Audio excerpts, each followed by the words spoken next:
Leonard. One of the things that I was going to talk about to piggyback on that is the fact that one of the things that I'm seeing investors, some of my investor clients do to get into the homes that they want to get into is use the 1031 exchange strategically. And everybody knows that, hopefully everybody knows that when you do a 1031 exchange, you have to sell investment property, you have to buy investment property. But one of the wrinkles or the loopholes within the tax code is that you can eventually move into one of your investment properties. So what I've seen is a shift from, okay, let's go out and sell an investment and buy a 5-unit building or a commercial project, to let's go out and find a property that we wouldn't mind at some point moving into. And what they're doing is they're selling maybe a 5-unit apartment building, buying a place in a building like this, or maybe a place in Tahoe, and saying, okay, what we'll do is we'll rent out the place that we're buying through the 1031 exchange. And we'll rent that property out for a year or two, and then eventually we will move into it.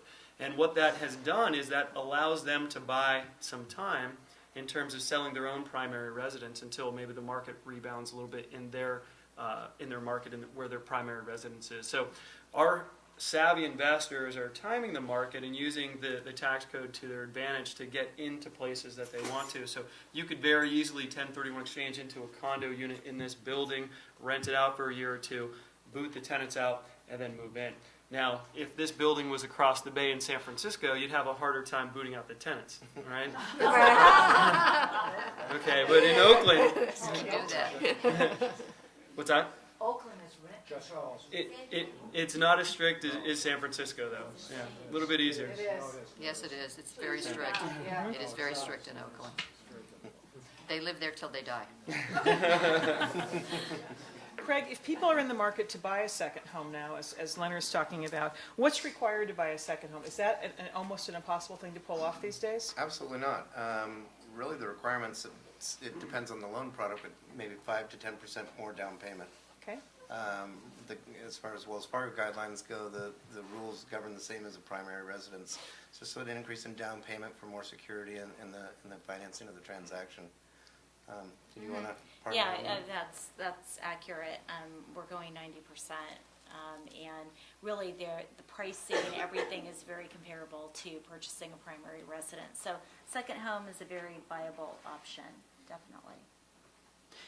Leonard, do you want to talk anything more about tax laws? I certainly see they're changing rapidly.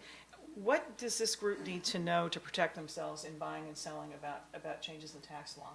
Need to know my phone number. There's two things that I can tell you with certainty, and I'll bet the bank on this. Number one, interest rates will go up. Number two, tax rates will go up. Okay. At this point, we are at one of the lowest historical capital gains tax rates on record. We have a 15% federal capital gains tax rate. That will go up to 20% probably in 2011. So what you'll see is a dramatic increase in the federal capital gains tax rate. The state of California has already raised the rate that you'll pay when you sell property. So what we were seeing was a 9.3% state of California tax. It's gone up slightly to 9.55%. That will also probably go up. One of the things that investors also don't think about when they're selling their investment property is the depreciation or capture tax.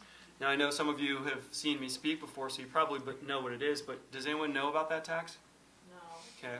It's 25%. 25% on the amount of depreciation that you've taken on your property, on your investment property. So if you're going to sell an investment property in the state of California, the rule of thumb that I give my clients is expect to pay about a third of your gain to the taxman. Okay, if you have a $100,000 gain in your property, expect about a $33,000 tax bill. That is today. Okay, next year expect it to be $35,000, $40,000. Taxes will go up. The state is bankrupt. The federal government is bankrupt. It's easy to look at those gains that you have on your real estate and tax those. Okay, so one of the things that I encourage my investors to do is to simply never pay those taxes. Right? What do you do? 1031. Well, you know my phone number, and I'm going to tell you to do three things. I'm going to tell you to defer, and then die. Okay. That's right. So, Or 2 out of 3, guys. you defer, you die. If you never sell your real estate, you benefit. Well, you're not going to benefit, but your heirs are going to benefit from what's called a step up in basis. All right. You bought a property for $100. That property is now worth $1 million. When you pass away, your basis will step up to $1 million, and your heirs can sell the property the next day after you passed away at fair market value and pocket the cash, okay? That tax bill that you would have paid over your lifetime of investing goes away, okay? It is a strategic advantage of owning real estate, and one of the things that I counsel my clients to do is to never pay those tax bills, because taxes are low now. If you want to sell now, cash out, pay a low tax rate, well, what's even better is to pay no tax rate, okay? Pay zero. And one of the strategies that I always talk to people about, defer, die, and also buy strategically.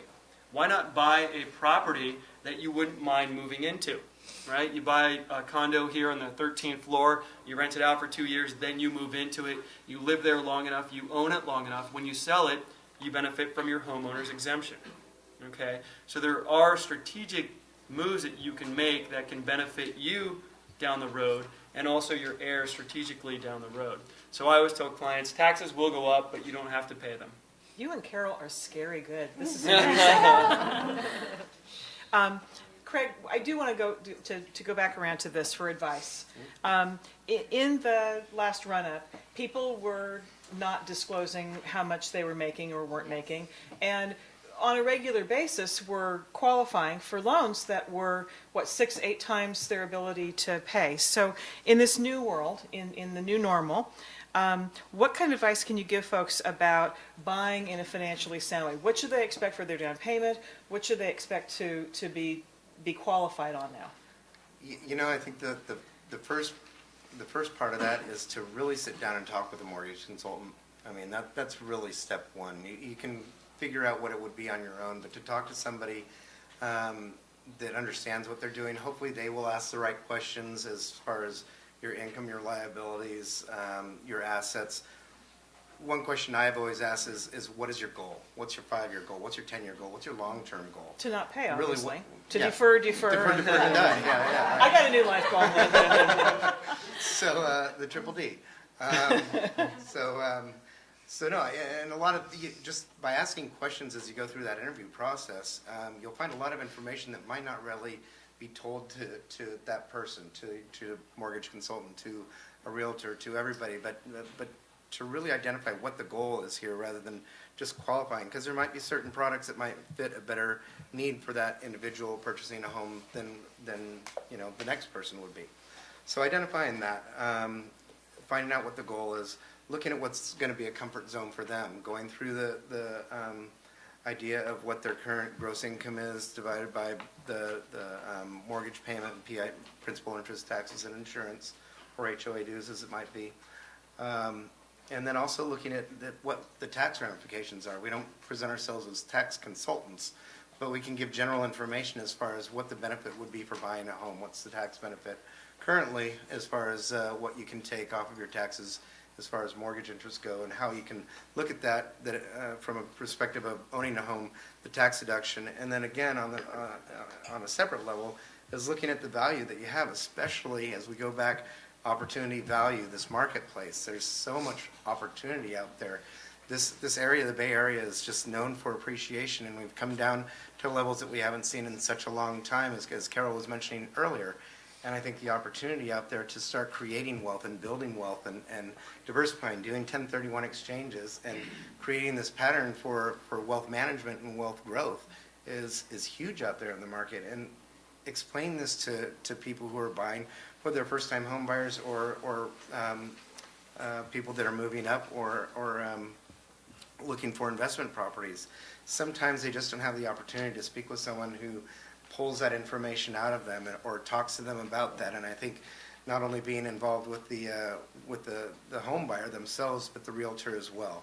I think the realtor being involved in that situation, should the client be comfortable about that, really makes a beneficial statement to what is best for this person. But also I think we should mention the fact that this really high-level professional advice is free. I mean, if people come to see a mortgage broker or a banker, they're going to get this advice. They don't have to pay for it. I think that's huge. A real estate broker, a real estate agent